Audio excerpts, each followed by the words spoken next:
자, 동아일보 기사부터 좀 보겠습니다. 홍준표 함께 갑시다. 사내답게 반문 진영 막판 결집 이어지나라고 해서요. 바른정당 의원 14명이 어제 전격적으로 홍준표 자유한국당 후보를 만났습니다. 자, 오늘 오전쯤에는 이들의 입당이 이어질 것이다는 얘기가 흘러나오고 있는 가운데 어떤 얘기들이 있었는지 좀 보겠습니다. 자, 공동선대위원장 등 3명은 자유한국당 홍준표 후보에게 국민 여론조사를 통한 양자 단일화를 제안하겠다는 뜻을 유승민 후보에게 전달을 했고, 유승민 후보는 입장엔 변함이 없다라는 기존 입장을 고수했죠. 이런 가운데 이 바른정당 의원 14명이 어제 저녁 홍준표 후보를 만났습니다.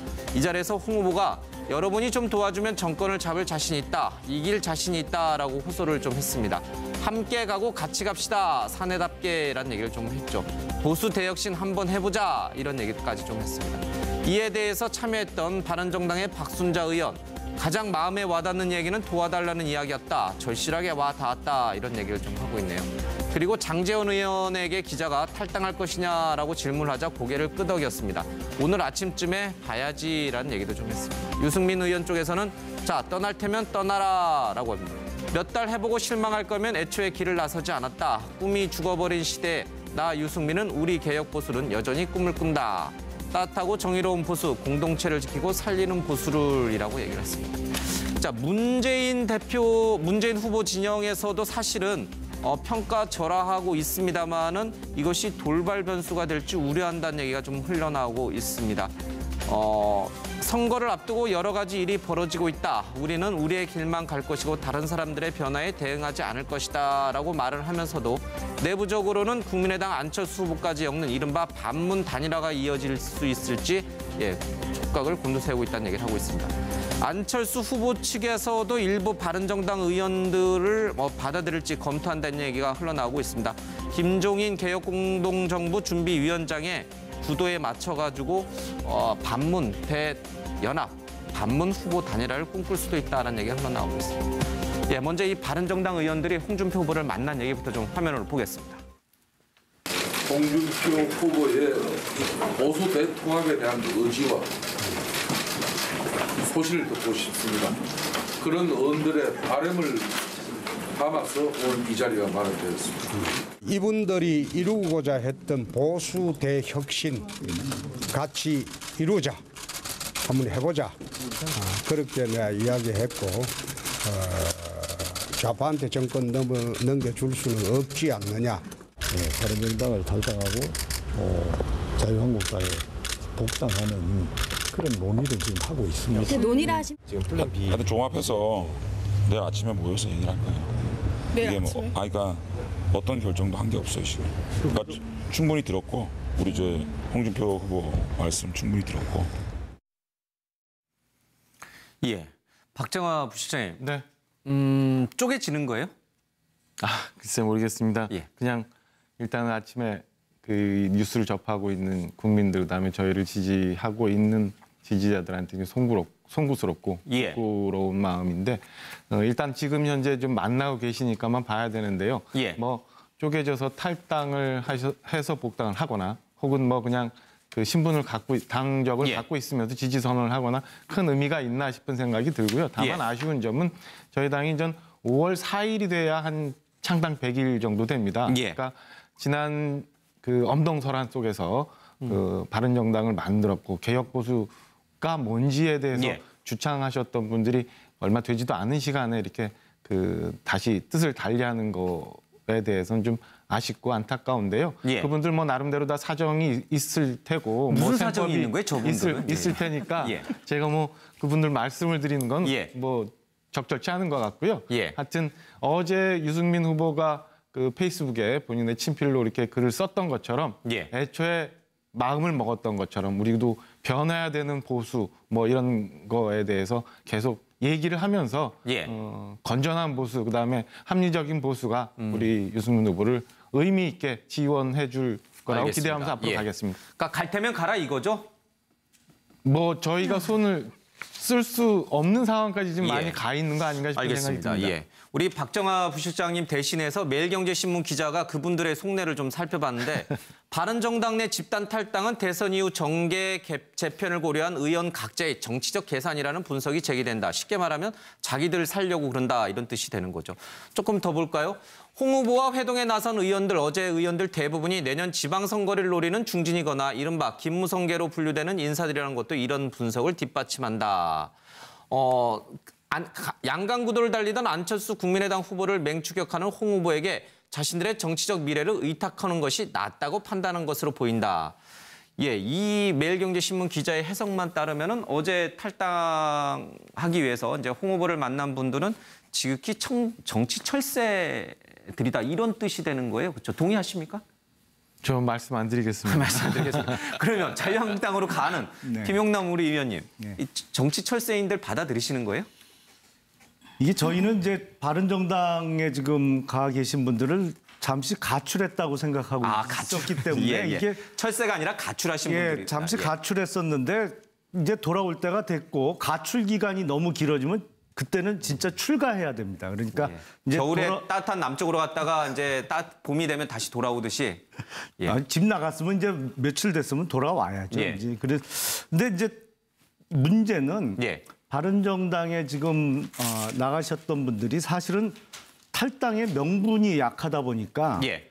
복당의 명분도 없어 보입니다. 보기에는. 근데 처음에 탈당을 결행할 때 사실은 원내대표 선거에서 본인들이 지지한 후보가 원내대표 선거에서 패배하니까 이제 탈당으로 이어졌거든요. 그러니까 탈당의 명분으로 삼기에는 너무 약했던 것이고 뭐 표면적으로는 뭐 친박 세력과 함께 할 수 없다라는 명분을 내세웠지만 지금 자유한국당의 홍준표 후보가 친박계가 아니잖아요. 그러니까 이게 친박당은 아닌 것이거든요. 친박계는 아니지만 박근혜 전 대통령 탄핵과 관련해서는 억울하게 탄핵당했다라고 그동안 수차례 얘기하셨잖아요.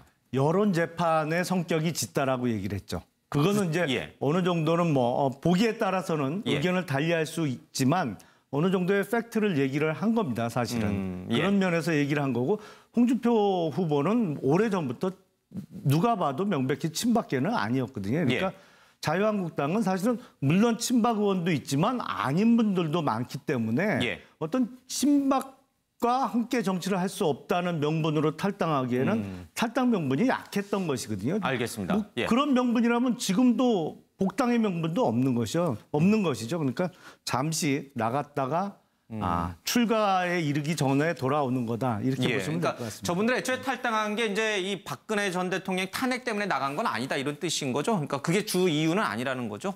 뭐 그걸 명분으로 삼았습니다만 약했죠. 글쎄요, 뭐 제가 뭐 깊이 반박할 일은 아니지만은 저희가 지금 5월 이 장미 대선을 치르는 이유에 대해서 다시 한번 생각을 해보면 지금 김 의원님 말씀하시는 게 좀 약하지 않나 싶은 생각이 들어요. 그러니까 그 상상할 수도 없었던 국정농단 사태, 그다음에 이에 대해서 아무런 말도 못하고 그 거수기 역할만 했던 국회, 이런 거에 대한 비난을 이제 몇 달 되지도 않았는데 다 잊어먹고 말씀하시는 것처럼 그냥 당내 헤게모니 싸움 때문에 탈당을 했다고 말씀하시는 거는 우리가 지금 대선을 치르고 있는 거, 그다음에 국민들이 그 실망하고 있는 건에 대해서 너무 쉽게 잊어먹고 있었던 거 아닌가 싶고, 딱 하나만 더 붙이면은 그 홍준표 후보 처음에 등장하시면서 양박이라는 표현 하셨어요. 그러니까 계속되는 막말이 있지만 양박이라는 게 어떤 거였는지에 대해서 한번 되돌아본다면은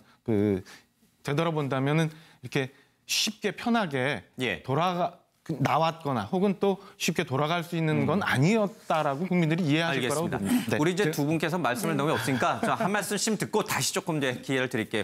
지금 민주당 문재인 후보 진영에서도 사실 뭐 이게 바른정당과 자유한국당에 흩어지고 모이는 거에 대해서 크게 개의치 않는다라고는 하지만 사실 이게 이제 촉발이 돼서 반문연대 내지는 반문 후보 단일화로 이어질 수도 있거든요. 그 신문에서 아까 잠깐 읽었습니다만. 문 후보 진영에서는 어떻게 이 문제를 바라보십니까? 저는 이게 반문 진영의 결집이다 이렇게 보지는 않고요. 정당 정치에 대한 그 국민들에 대한 염치 없음에 대한 문제를 먼저 하고 싶습니다. 그러니까 박근혜 대통령의 탄핵 국면에서 명료하게 탄핵을 반대하는 진영과 탄핵에 찬성하는 진영의 그 다툼이 있어서 탈당과 그다음에 정당이 만들어졌는데 100일도 되기 전에 후보가 있는데 예. 후보의 지위를 인정하지 않고요. 후보를 배제한 상태에서 14분의 국회의원들이 모여서 홍준표 후보를 지지하겠다. 이건 아마 그러니까 정당 역사상 전무후무한 상황이라고 봅니다. 그런데 예. 이 부분에 대해서 나가는 분들도 아무런 그 죄의식이 없고요. 예. 또 그분들을 받아들이는 정당에서도 그걸 가출이라고 얘기를 하시는 것도 제가 볼 때는 굉장히 국민들에게 염치 없는 말씀이다는 예. 말을 드리고요. 특히 이 지금 대선이 7일 앞에 놓여 있지 않습니까? 일주일 남겨놓고 이런 그 정당의 이합 집산과 후보의 지위를 박탈시키려고 하는 이런 일은 제가 보지를 못했습니다. 예. 네. 그 우리 지금 김현 대변인께서는 이게 반문 후보 단일화, 반문 연대의 시발점, 촉발점이 될 거라고는 전혀 안 보신다 이거군요. 네. 예. 알겠습니다. 외려 자중 질환의 형태가 나타날 것 같습니다. 문 후보에게 전혀 영향을 주지 않을 것이다. 외려 안정적이고요. 그다음에 예. 국정 운영을 할 수 있는 세력과 정당과 후보에게 쏠림 현상이 나타날 거다라고 오히려 봅니다. 이제 또 그런 네. 효과를 줄 수 있다. 네. 예, 거꾸로. 지금 바른정당 내가 이렇게 찢어져가지고 그 일부가 국민의당으로 가서 다시 김종인 위원장이 주도를 하긴 합니다만은 오히려 국민의당 입장에서는 지금의 이 바른정당의 이런 사태가 나쁠 건 없다 이렇게 보시는 분들도 있는가 봐요. 아까 동아일보 기사에서는 또 그런 효과까지도 이제 감안해서 기사를 썼던데 실제로는 어때요? 예. 일단은 그 일각에서 계속 반문연대, 이제 예. 반문연합 얘기를 하는데 사실 문재인이라는 사람 한 사람에게 반대하기 위해 정치권이 이렇게 난리를 칠 이유는 없습니다. 예. 정확하게 표현을 하면은 반패권 세력이고 합리적 통합 세력이라고 말을 해야 옳다고 보고요.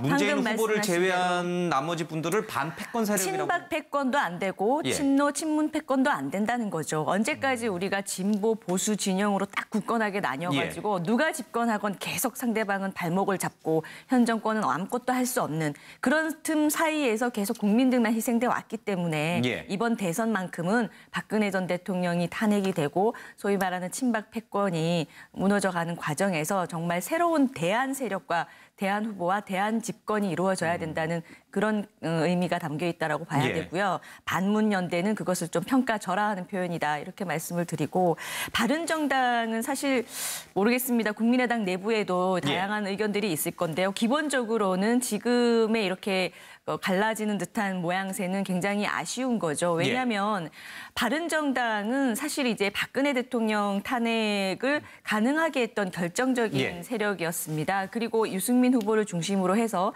정말 합리적 보수의 새 길이 열리는 거 아닌가 싶을 정도로 여러 가지 희망적인 모습들을 보여줘 왔기 때문에 사실 국민의당이 국민의당만으로 집권을 하고 국정 운영을 할 수 없고 애초에 우리의 창당 정신도 그런 합리적 세력들을 총규합해서 어떤 패권이 없는 정치 만들자였기 때문에 국민의당과 대선전이건 대선 후건 가장 유력하고 또 유능한 파트너였다라고 저는 보는데요. 이 짧은 시간을 앞두고 이제 아무래도 그 바른정당 안에 정치인분들은 또 다른 이제 각자의 그런 이해관계가 있다 보니까 대선 후가 좀 두려워서 그 시간을 좀 못 참고 흩어진 거 아닌가 싶은데 아직도 어쨌든 간에 국민의당과 함께 뭔가 어떤 대선 전에 그런 길은 이제 김종인 전 대표를 중심으로 한 공동 정부에서 열려 있다라고 봅니다. 알겠습니다. 잠시 뒤에 이제 지지율 얘기할 때 조금 더 이제 들어가겠습니다만 제가 짧게 하나만 우리 강 부단장님 그 반패권 세력이라고 하는 부분에서 홍준표 후보도 포함되는 거예요? 자유한국당도 포함되는 거예요?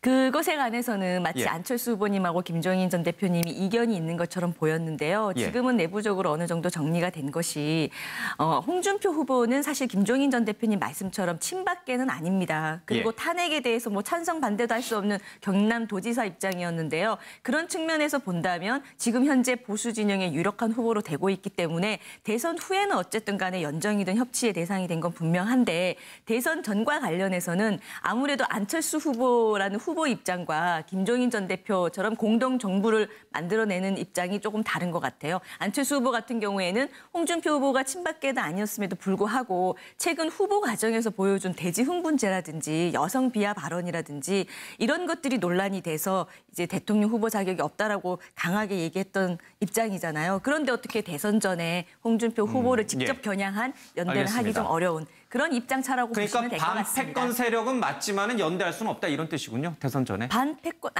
김종인 전 대표님 입장에서는 반패권 세력이 아니기 때문에 이제 연정이 대상으로 알겠습니다. 보는 잠시 거고. 뒤에 조금 더 그 문제는 좀 짚어보도록 되게 혼란스럽습니다. 혼란스럽지 않습니다. 혼란스럽습니다. 저도. 예, 예. 아니 말장난인데요. 저희는 단일화 생각 전혀 없는데 뭐. 알겠습니다. 잠시 뒤에 우리 김용남 의원, 김현 의원 다 발언권 좀 드리겠습니다.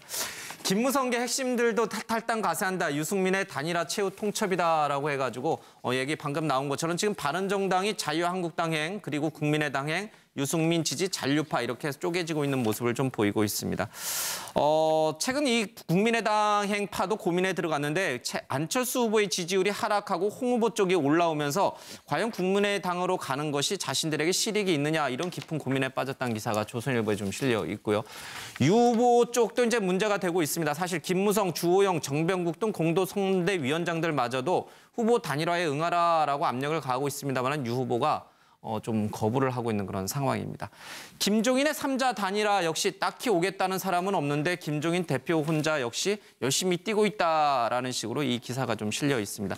딱히 효과를 거두기 어려울 것이다라는 얘기는 있습니다만은 그래도 김의원 측 관계자 얘기는 김 위원장이 고도의 정무적 소통을 하고 있기 때문에 대선 2, 3일 전에라도 성과가 나올 수 있다라고 하면서 이른바 기대감을 감추지 못하고 있습니다. 유승민 후보와 이 지금 바른정당에 가 있는 누구죠? 우리 저 젊은 이준석, 이준석 지금 이 당협위원장 얘기를 들어보면은 상당히 기분이 안 좋아요. 안 좋지만 그분들에 대해서 딱히 그렇게 과감하게 이렇게 뭔가 비난하거나 힐난하지는 않아요. 그 이유는 뭡니까? 글쎄요, 뭐 저희는 애초부터 시작하면서 따뜻한 보수, 따뜻한 공동체를 만들려고 하는 이념, 가치 이런 거에 모였기 때문에 그 뭐 각자 처해 있는 상황에 대해서 막 비난하고 싸움하고 이러는 정치, 그런 정치 구태라고 생각하고요. 그래서 어제 유준석 위원장도 보니까 심야 회동이 있고 난 다음에 한 11시 좀 넘어서 저 글을 올렸더라고요. 쫄보, 배신자라고도 할 수 없고 쫄보다 뭐 이런 표현인데 유승민 후보도 뭐 좀 저렇게 세게 표현하셔야 되는 거 아니에요? 홍준표 후보처럼? 그게 득표에는 얼마나 도움이 될지 모르겠습니다만은 저희는 득표보다는 우리가 보여주고자 하는 정치의 모습을 국민들한테 보여주는 게 이게 선거 앞둔 정치인의 모습 아닌가요? 그래도 선거에서 이겨야지 되는 거 아니에요? 권력을 잡아야 되는 거 아니에요? 정당이면? 수단과 방법을 가리지 않고 권력을 잡고자 하니까 지금의 뭐 적폐 얘기 나오고 편가르기 얘기 나오고 막말 나오고 우리나라 정치가 뭐 지난번 그 대통령 탄핵 사태 이후에 뭐 2번이나 또 한 번 이랬지만 알겠습니다. 발전해야 되는 시기를 점점 놓쳐가고 있는 거 아닌가요? 그래서 좀 아쉽고 안타까운 생각이 듭니다. 알겠습니다. 뭐 혹시나 지지율이 높아지진 않더라도 이번 선거에서 큰 유의미한 숫자를 거두지 못하더라도 바른 보수의 길을 가겠다. 그게 후보의 모습이고 저희들 알겠습니다. 후보를 지지하는 당내 세력들의 모습입니다. 알겠습니다. 우리 상대 대척점에 서 있나요? 현재? 아니 뭐 대척점은 아니고 지금 뭐 좀 당내 사정이 워낙 어지러운 상황에서 이런 말씀드리는 건 조금 죄송스럽긴 합니다만 바른정당은 어제 14명이 모였다고 해요. 근데 아마 탈당해서 자유한국당으로 복당하는 규모가 조금 더 늘어날 수 있을 것으로 보이고요. 그리고 뭐 선대위원장급에서도 복당하는 분이 있지 않을까 예상이 되고 그리고 본인은 복당을 하고 싶어도 사실은 여러 사정상 그동안의 사정상 도저히 복당할 수 없는 일부 좀 의원들이나 정치인, 뭐 지방자치단체장이 있거든요. 그래서 그런 분들은 아마도 국민의당 행을 택하지 않을까 싶고 유승민 후보를 중심으로 해서 한 8명 정도는 끝까지 선거가 끝날 때까지 잔류할 것으로 보입니다. 다만 바른정당이 이번 대선은 유승민 후보가 끝까지 완주를 고집하면 뭐 후보를 어떻게 할 수는 없거든요. 그러니까 5월 9일까지 대선은 치를 수 있겠습니다만 내년 지방선거까지 과연 바른정당이 계속 돌입할 수 있을지는 조금 두고 봐야 될 것 같습니다. 알겠습니다. 바른정당에 오늘 뭐 탈당 선언이 있을지 모르겠습니다만은 정계에 영향을 좀 줄 수 있는 그런 변수가 좀 등장을 했습니다.